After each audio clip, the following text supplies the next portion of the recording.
Buenos días, estamos en el capítulo 4 de The Real Panama.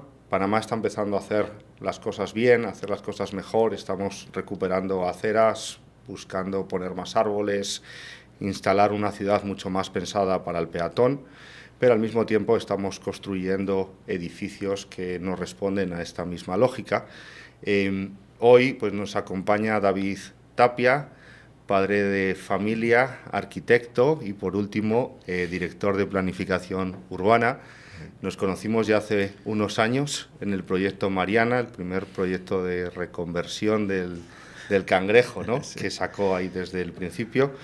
Gracias por estar aquí y por tener esta conversación hoy con nosotros. Sí, bueno, gracias por invitarme. Y digo, cuando conversamos hace unos años, que pensamos que íbamos a estar grabando esto, una de nuestras conversaciones, ¿no? Interesante, me encanta. La verdad es que yo tenía muchas ganas, porque David, antes de ser el director de planificación urbana, sigue siendo y es un arquitecto que tiene una visión especial, ¿no? Una visión acerca de la reconversión, de las escalas más controladas, de utilizar el trópico a partir de esa arquitectura, y ahí empieza a desarrollarnos cómo empieza esa visión distinta un poco de lo acostumbrados en la arquitectura en Panamá. Sí, digo, yo era de esos pelados de la facultad que en Panamá era muy... Cuando yo estudié la arquitectura era la época del boom panameño, entonces tenían estas revistas Tú veías en las revistas puros edificios de 60 pisos, 70 pisos y estudié pensando que algún día eso es lo que yo quería, hacer edificios grandes, ¿no? De vidrio y todo esto. En la práctica me fui como metiendo un poco a entender realmente lo que es la ciudad, ¿no? Cómo estos edificios tienen un impacto en la ciudad. De hecho, fui a tomar un posgrado corto en Viena que se llamaba The Urban Strategy. O sea, se trataba de cómo el edificio impacta el tejido urbano y cómo plantear un edificio arquitectónico a través del tejido urbano que lo rodea. Y me fascinaba, porque claro, en esta época también era la época de Zaha Hadid, la época de esta integración urbana, pero bueno, de una forma toda muy desconstructivista y loca, ¿no? Pero de todas maneras de ver cómo estos fluidos y fuerzas de la ciudad impactaban el proyecto y todo. Y empecé entonces la práctica como que a tratar de impulsar algo que 10 años después construimos Mariana en el Cangrejo, pero yo le decía a los constructores, oye, pero si el edificio está ahí, hay 1000, 2000, 3000 metros cuadrados edificados, ¿por qué no le sale mejor arreglarlo? Estás reciclando, estás ahorrando energía, es ecológico, creas una densidad rápida, proyectos de inversión interesantes, viviendas multifamiliares controlados. Después fui aprendiendo que habían términos para esto, que si el gentle density, que si el missing middle, tantas otras cosas, pero era como una lógica que yo se lo planteaba y me ignoraban, ¿no? ¿Ya? Hasta que alguien creyó, hicimos un proyecto. Mariana es el proyecto hecho por nosotros, el uno, pero hay una versión anterior que se la debo a un amigo que tiene una desarrolladora, Carlos Duncan, que hizo una versión beta y compró un edificio en Caledonia y yo lo ayudé a reestructurarlo. Pero le digo que es una versión beta porque yo le dije, haz vivienda, conviértelo en apartamentos, y no me creyó del todo. Hizo la mitad oficina, la mitad apartamentos. Yo creo que cuando lo terminó se arrepintió y lo hubiera hecho todos apartamentos. Pero de ahí nace lo que me impulsó a poder probar la idea de que funciona, de que el mercado lo aceptaba, de que era bueno para el entorno. Y ahí nació Mariana. Entonces hicimos ese proyecto en el Cangrejo, que yo creo que pasamos a crear este tipo de proyectos fuera de casco, ¿no? Que era donde se veían de repente. Sí, llegasteis a probar un modelo que mucha gente habíamos pensado. Exacto. Que lo teníamos en la cabeza. Yo también viniendo de casco viejo, pues veía el Cangrejo y recuerdo ese, creo, 22. Estabas en medio de la obra y ahí aparecí, yo estábamos hasta con mascarillas todavía, sí. ¿No? Después de todo eso y de acabar Mariana, de repente yo te dejo un día en una reunión, me acuerdo, en mi oficina, y yo pensando, digo, bueno, este va a acabar siendo el arquitecto de mis proyectos, y a los 5 días, sí. Bombazo. Exacto. Bombazo. Director de planificación urbana, con ese nuevo equipo de los Avengers, ¿no? que habéis ido montando, y con muchísimo foco en espacio público, ¿no? Sobre todo me interesa el ¿para qué haces eso? O sea, ¿para qué en tu momento? Yo me imagino que pensaría, puedo hacer más en 5 años de director de planificación urbana que que de arquitecto voy a poder tener más impacto. ¿Qué es lo que te llevó a tomar esa decisión? Porque Sí, fue muy rápida, además. Sí, o sea, sí. Te vas a reír. Yo ese día no es que yo había hablado con nadie. A mí también fue un bombazo. Yo no tengo tenía ninguna relación con Mayer, ni su campaña, ni nada. No había ningún tipo de... Eso no estaba sobre la mesa. De hecho, nunca ha estado. Nunca había estado. Yo conversé contigo, sí, excelente, hagamos los proyectos, muy buena idea, me encanta este edificio que has comprado, etcétera. Pero me llamaron, hey, quieren hablar contigo, les interesa esta posición. Fui, conversé, planteé cómo yo veía la ciudad y me llamaron en la noche para decirme, ¿te interesa? Entonces, esto es una decisión de familia, ¿no? De pasar de la práctica privada a que tu día, como tú decías, ya un noticiero a las 7 de la mañana, consultas ciudadanas en la noche, tantas otras cosas que cambian el modo de vida de una familia o de un profesional. Al mismo tiempo la práctica la delegué a Carlos en la oficina, en la práctica privada del día a día, porque sí me gustaba, tenía la intención de concentrarme en lo que estaba haciendo. Pero realmente, ¿qué pasó? Fui a mi casa, le dije, oye, me llamaron, le dije a mi esposa, me ofrecieron en dirección de planificación urbana. Y con la esperanza de que reforzara mi no, como que, tú nunca has querido ser funcionario, la oficina le va bien, no te preocupes. Y mi esposa me dice, que lo tienes que agarrar. Esto no se repite 2 veces. Tú amas tu ciudad, tú puedes hacer un gran impacto. Yo dije, bueno, entonces me cambió de parecer. Tenía que haber hoy en día no sabemos si ella se arrepiente o yo me arrepentirá, pero sí, al final eso fue lo que pasó. Por eso di el salto, casi que al vacío, realmente no, sin ninguna expectativa más allá de aportar y plantear todo lo que conversamos al lado de crear los acuerdos y la legislación para que eso suceda. Y llegas a planificación urbana y te encuentras una ciudad con una desplanificación urbana en ciertas materias, sí que había intenciones, cosas iniciadas, un presupuesto bajo, muchas limitaciones, ¿no? Ha sido como 2 años ya, año y medio, ¿no? Casi 2. Casi 2 años llevamos ya, en las que yo creo que hoy ya estamos empezando a ver ese resultado, lo estamos viendo en la calle, estamos viendo a la gente hablar. Esa primera entrada, llegas, te sientas ese primer día, ¿cómo ponéis toda esta maquinaria que va contra lo que se viene haciendo en los últimos años a nivel de planificación? ¿Cuál es vuestro primer día? Aquí puedo hablar horas, pero como te dije, como fue algo que no era que yo venía planificándolo de hace meses, primero era armar el equipo. Yo soy arquitecto, me encanta el urbanismo, tengo alguna que otra curso, especialidad, pero yo no soy planificador urbano per se. Entonces, robustecer el equipo era importante, sobre todo la parte legal, la parte de derecho urbano importante. Entender la legislación, hacer que el equipo estudie el plot, aprendamos el plan de ciudad. Nosotros tenemos un plan de ciudad que es bueno, y estando en la dirección y viendo el día a día, simplemente la aplicación ha sido pobre, ¿no? O el reforzamiento. ¿Cómo fue el primer día? Bueno, llegar, tratar de convertir esa oficina en un lugar agradable, desmonté muebles, que dejara de verse como una oficina aburrida. Hoy tú vas y parece un estudio de arquitectura. Contraté mucho personal con ganas, de vuelta, muy poco presupuesto, mucha limitación dentro de una dirección de planificación, también con pocas personas también, para el trabajo que uno pudiera hacer allí.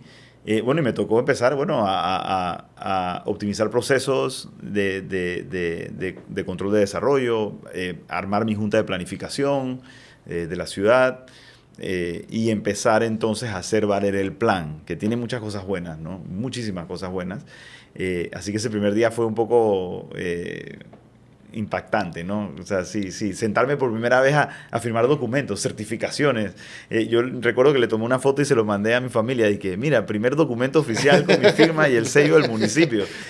Ya he firmado 400,000 de esas, pero en ese momento era algo muy diferente. En la práctica de arquitectura, documentos con sellos y eso, y cartas. Y ese momento en el que tienes que firmar algo que la normativa permite, pero tú como arquitecto sientes esto no es lo mejor de la ciudad, pero tenemos creo que ahora mismo estamos en muchos casos en ese punto, ¿no? En el que me imagino que veis cosas que responden a una planificación, a una visión de una planificación, y hoy es ley, hoy es norma, hoy si se cumplen los parámetros se tiene que hacer o se puede hacer.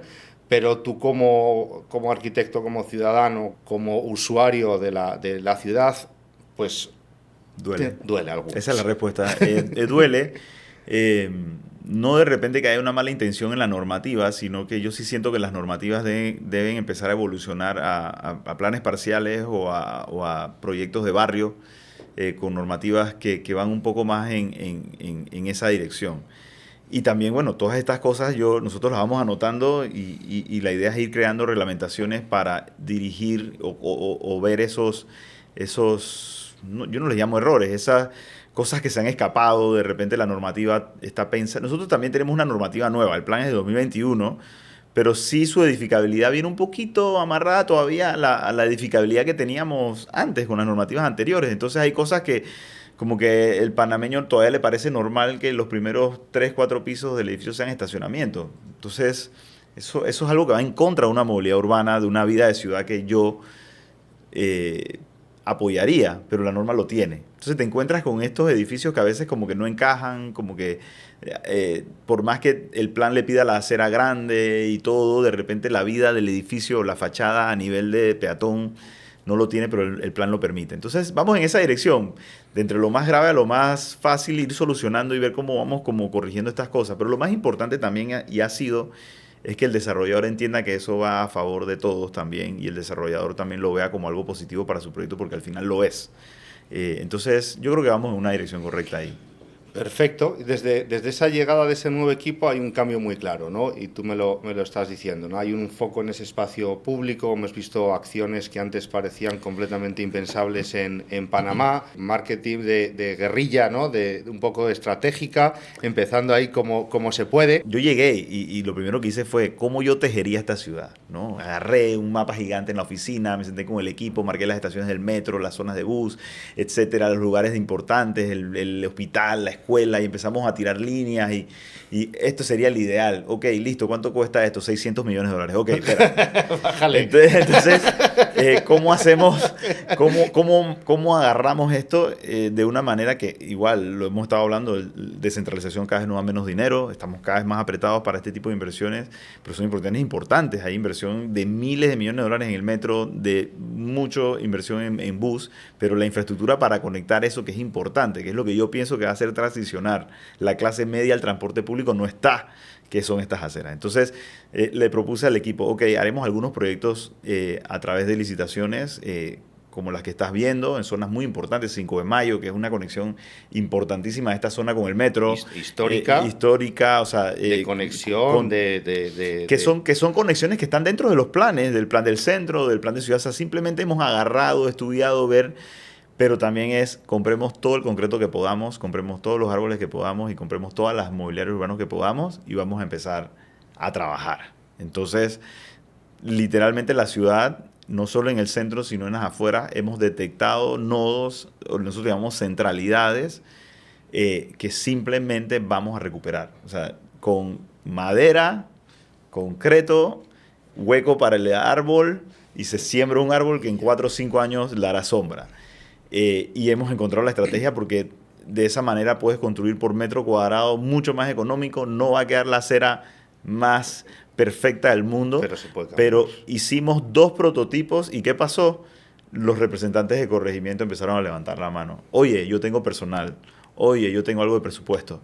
Entonces empieza a salir el dinero de donde, que capaz estaba dormido, tanto en la alcaldía, en las juntas comunales, e incluso la empresa privada, a complementar esto, ¿no? Entonces, yo creo que hemos dado un giro interesante. Entonces ya, claro, lo estudiamos, lo vemos. Es un proceso bien técnico, ¿no? Va a nuestra dirección, certificamos la servidumbre, vemos mapas históricos, estamos seguros, bien, se mide, se formaliza, se hace un plano y se ejecuta. Y esa es la meta, la idea es que lo hagamos así. Es muy interesante lo que estás comentando porque no es solo ya un tema técnico, ¿no? Es que se está empezando a hablar en la calle, claro, ¿no? Lo estamos viendo con la viralidad de las cosas que están pasando, ¿no? Como esa acción real, pues la gente la está aplaudiendo. A nosotros nos ha pasado hace poco, la semana pasada publiqué un vídeo que hablaba sobre la densidad de los edificios y cómo un poco se estaba vendiendo el inmobiliario, ¿no? Y cómo se aprovechaba, le llamaba egoísta a mi propia profesión, porque lo es en muchas cosas, ¿no? ¿Cómo se gestiona esa distancia, ¿no? Entre lo que la norma permite, lo que el mercado ejecuta y lo que la ciudad necesita? ¿Qué tienes para el futuro? O sea, hablábamos antes de que ahora puede haber cosas que se podrían mejorar, pero vosotros tenéis capacidad en ese señalamiento. Señalemos esto. Miles de ideas y ya estamos estructurándolo para ejecutar. La norma permite lo que el promotor quiere, debería ser lo que la norma permite. Empezando por ahí, debe ser ahí eso.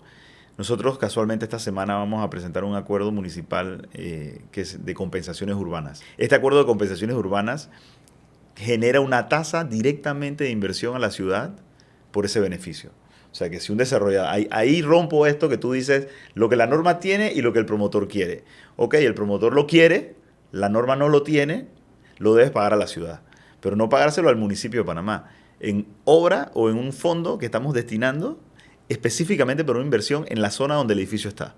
Okay. Entonces, esa es la primera ruptura entre lo que el promotor quiere y lo que la norma permite. Y después lo que la norma permite y la ciudad necesita.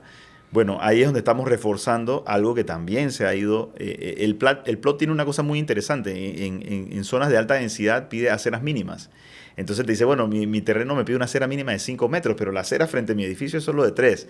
Bueno, lo que la norma te quiere decir es que Échate 2 para atrás. Tienes que echarte 2 para ti. Y eso para algunas personas ha sido como, ¿cómo? Pero oye, pero si es un requerimiento de la ciudad, tú tienes 2.000 personas por hectárea, o tu zona es 2.000 personas por hectárea, tú necesitas 5 metros para que la gente circule cuando hayan 2.000 personas por hectárea en esa zona. Entonces, ese refuerzo, por ejemplo, no se estaba reforzando cuando yo llegué. El promotor decía, no, mira, que aquí tengo que poner el transformador o el basurero, y bueno, se le daba un permiso. Entonces, la ciudad también, nosotros no hemos visto realmente al plan de ciudad actuar. Entonces, es fácil desde afuera decir, oye, esto no funciona, esto no, pero el plan tiene muchas cosas que van dirigidas hacia esa ciudad caminable que queremos, esa exigencia que está dentro de la norma. Yo siento que salvo ciertas cositas como lo que te decía, estas fachadas de estacionamiento o estas portacocheras que invaden, son cosas que hay que modificar y lo estamos haciendo. Y los elementos que el desarrollador se desresponsabiliza de ellos, que es transformadores, temas de basuras, o sea, que al final los están volcando, muchos de ellos los han volcado, y cuando ves un transformador puesto en medio de una acera, y el problema es que preguntamos cuánto cuesta mover un transformador de esos. No sé, pues, pero... $80,000 sí, exacto, dólares, claro. una barbaridad. Yo pregunté un par de ellos. ¿Sí? Como si fuera un beneficio del promotor, pero en verdad es un beneficio de ciudad. Entonces, o sea, tenemos problemas directos. Creo que hay uno en temas de basuras, de cómo estamos gestionando la basura en la ciudad. Y el segundo es el impacto de todos los temas eléctricos. O sea, creo que hay esos transformadores ubicados, esos postes, esos transformadores en altura, esos cableados, ¿no? Creo que tú como planificador, esa es nuestro mayor, creo que el borrador más rápido que podríamos hacer para embellecer la ciudad sería toda esa parte de cableado. Sí. ¿Hay algo? ¿No tenemos nada? ¿Cómo estamos? De vuelta, voy al tema de la descentralización, ¿no? Con fondos limitados es bien difícil poder intervenir ese tipo de proyectos. Cuando nosotros sacábamos los cálculos de presupuesto para un proyecto, cuesta $8 millones, pero si yo quisiera hacer soterramiento me costará 3 veces más, 18, 20. Entonces, cuando uno tiene que tomar la decisión, ok, invierto el poco dinero que tengo en una competencia que al final ni siquiera es mía porque el Estado no me la ha dado. Si tuviéramos el dinero lo haríamos, como fue también probablemente que hay Uruguay y Argentina. Se hizo toda una infraestructura nueva. Entonces estamos tomando decisiones de intervenir zonas con desplazamiento de postes y cosas mucho menores que un soterramiento. Y es una lástima, pero estamos en 0 y ya nos dimos cuenta que no podemos llegar a 100 o a 10, depende de la tabla que uses, con el proyecto, pero la idea es llegar a un 7, 8, o sea, que la gente pueda usarlo, que podamos caminarlo, que podamos de cierta manera, de todas maneras, usar ese espacio y revivirlo. Entonces, en la relación edificio-ciudad, estamos por sacar una guía de espacio público, también la vamos a llevar a consejo en las próximas semanas, y la idea también es regular qué pasa en la servidumbre pública dónde van los mobiliarios urbanos, dónde es la franja de establecer anchos mínimos. O sea, todo está reglamentado. Eso también lo estamos sacando, que también yo creo que o sea, que sí tenía una respuesta para la pregunta. ¿Ves? O sea, hacia el edificio las compensaciones, hacia el promotor a la norma las compensaciones y la norma a la ciudad la guía, ¿no? Esa guía se va a expandir. Esa guía es muy genérica a la ciudad de Panamá y a las competencias del municipio, pero Porque ya no estamos recoge hablando... lo que hablabas tú de los barrios. Cada barrio tiene, ¿no? Puede tener tiene unos movimientos, no aplica lo mismo, no es lo Claro, mismo zona bancaria que Santa Ana, no es lo mismo Santa Ana que Ancón, no es lo mismo exacto. Ancón que el Cangrejo, no es lo mismo Bella, o sea, todas tienen sus particularidades y hay capacidad de ver y de entender barrio a barrio en la ciudad, porque Panamá no es tan grande. No No es es tan una, grande. cuando tú ves la ciudad de Panamá, no es tan grande. No, Pero estamos, te voy a dar una primicia, ¿no? Pero estamos en conversaciones con algunas agrupaciones de residentes de barrios que normalmente tienen esta característica, muy unidos, muy, eh, o sea, con mucha intención de que su barrio mejore. Y estamos viendo cómo hacemos una alianza privada con el municipio para generar planes parciales menores, ¿no? O sea, proyectos que de vuelta como que tratando de salirnos de la caja y es como absurdo pensar que una dirección de planificación urbana de 35 personas va a poder hacer estos microplanes y que también es absurdo para nosotros poder contratar 50, 60 de estos. Entonces hemos empezado conversaciones con algunos barrios que han dicho, oye, yo te pago los profesionales, pero... Y yo le digo, sí, pero los profesionales los pagas tú, pero trabaja para el municipio. No es que porque tú lo pagas, entonces ahora la zonificación va a salir como tú quieres. Y no es como un cambio de zonificación, es un plan parcial. Y ya un plan parcial vendría con inversiones en infraestructura, con planes de movilidad, con nuevas zonificaciones. Entonces, yo creo que esa puede ser nuestra salida. Te estoy diciendo, es un borrador full en beta, ok, pero yo creo me lo que, apunto, ¿eh? pero creo que allá vamos, a la idea de ver cómo a través de la empresa privada, pero de una manera bastante sana y controlada, podemos empezar a atender esas necesidades barriales. A mí me pasó, por ejemplo, con toda la inversión, lo nombrabas tú antes, toda la inversión del metro en Panamá, en todo el pase de la exposición, ¿no? Que es posiblemente no, es el mejor barrio de Panamá en cuanto a Sí. planificación urbana, ¿no? Las avenidas, las calles rectas, Todo. todo lo que ya sabemos, ¿no? Parques, Veas, todo. se te ponen los ojos y Equipamiento dices, público. ¿cómo puede ser con esos? Yo me acuerdo cuando analizábamos, decíamos, bueno, viene el metro, compremos.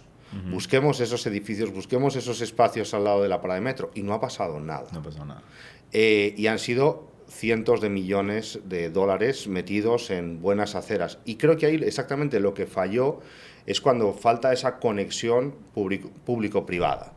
En Casco Viejo hay una conexión público-privada. Hay un privado que quiere ejercer una acción de reconversión, de rehabilitación, y hay un beneficio por hacerlo adecuadamente, que es una ley que nos incentiva a hacerlo. Claro. Pero en el caso del metro, pues vimos, ¿no?, como una inversión millonaria, multimillonaria, que impactaba con soterramiento, porque toda la parte del metro está soterrada, todo eso, ¿no? Pero no vimos cómo se incentivó y dijo al privado, oiga, usted que tiene este lote, usted que tiene este edificio, si le invierte, si lo desarrolla, si lo tal, para aprovecharse de toda esta mejoría, de estas aceras, de Ujú. este arbolado, de esa parada de metro que tiene usted a la puerta de casa, pues le voy a incentivar.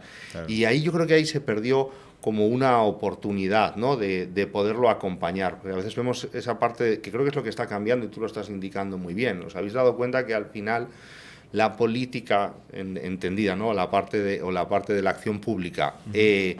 está unida completamente con la acción privada y cuando 100%. se consiguen alinear y pones un poco esa visión privada o de empresa privada o de arquitecto o de desarrollador privado en la parte pública, creo que es muy potente y yo creo que es algo que estamos viendo que está pasando. Cambiamos ahí un poquito vamos a algo un poco más entretenido. Si mañana pudieses hacer un parque en la ciudad, coger el sitio que quisieses, ese es tuyo, ¿dónde lo haces? Oh, yo haría parques en los ríos, en los 7 ríos de la ciudad. Eso es brutal. Eso yo creo 7 que... cuencas. Yo he pensado siempre el Matasnillo. Hay una, y aparte cuando tú lo ves desde arriba, cuando te subes a una torre y lo ves, ves como un pulmón verde que va trazando la ciudad, que estamos completamente de espaldas. Sí, y sobre todo porque nuestras conexiones norte-sur son escasas. Si tú conviertes esos parques lineales en senderos bici, en lugares donde la gente pueda conectar norte-sur a través de estos ríos, esa sería mi apuesta 100%. Esa respuesta definitiva. Perfecto. Yo te voy a dar 2 propuestas, a ver si me das. Una, Okay. utilizar los bulevares centrales de Federico Boy, vía Argentina, vía Brasil, en producir unos parques de bolsillo, parques para perros, parques para poder leer, en ese bulevar. Okay. Tenemos en todo el centro unos árboles magníficos, unas zonas de sombra, y no plantearlo como una conexión de una acera a otra, sino como poder aparecer ahí dentro, protegerlo obviamente por el tema del tráfico, pero creo que ahí tenemos muchos metros cuadrados que yo todos los días, a mí me hace mucha gracia, pero a veces veo a la gente caminando por el sol y miro a la izquierda y digo, pero si está aquí la sombra. Esa una, y otra que es un tema mío, desde que lo descubrí y lo he estado viendo, abrir la Reserva Forestal Universitaria. Ajá, ok. O generar un parque público ahí. Me parece un área, un pulmón en la ciudad que está como protegido. Ya sé que entramos con temas de universidad y ya ahí es más complicado.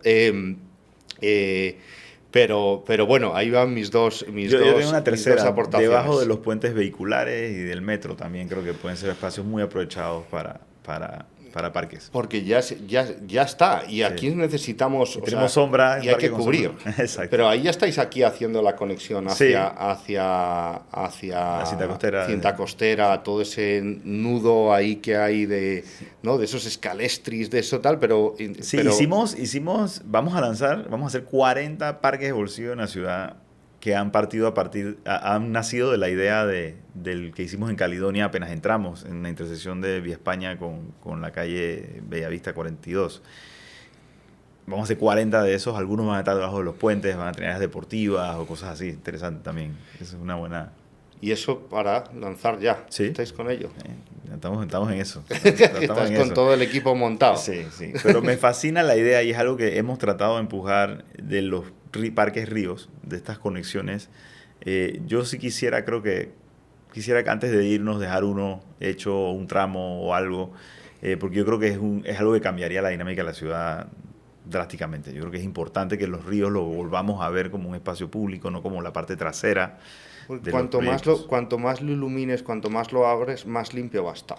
Es decir, cuando no lo ves, no lo cuidas. Entonces, y efectivamente, hay un problema muy importante en el tema de los ríos en Panamá, siendo un país con tantísimo agua, y que nuestra base o nuestra materia prima principal es el agua. Esa es la que nos da esa es la que nos mueve los barcos, y la que nos da de beber, y la que nos permite que los árboles crezcan en muchísimo menos de 4 años. Claro, porque Mariana, madre mía, que yo me fijo todos los días porque vuelvo todos los días a casa por ahí delante, ves cómo realmente en 2 años en 2 años ya está creado, y ves que la gente se para. La gente se para a conversar, a hablar, Estratégicamente es una banquita ahí en la esquina.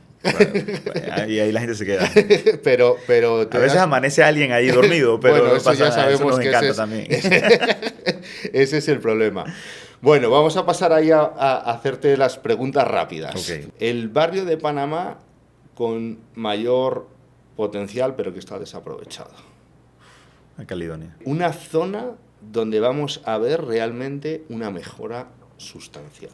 En la zona de 5 de Mayo, calle 3 de Noviembre, la conexión entre el metro de la estación de 5 de Mayo con la Cinta Costera, Terraplén, toda esa zona.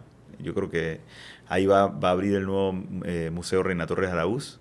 Nosotros vamos a hacer un proyecto también detrás para estacionamientos y algunas oficinas estatales y mercados.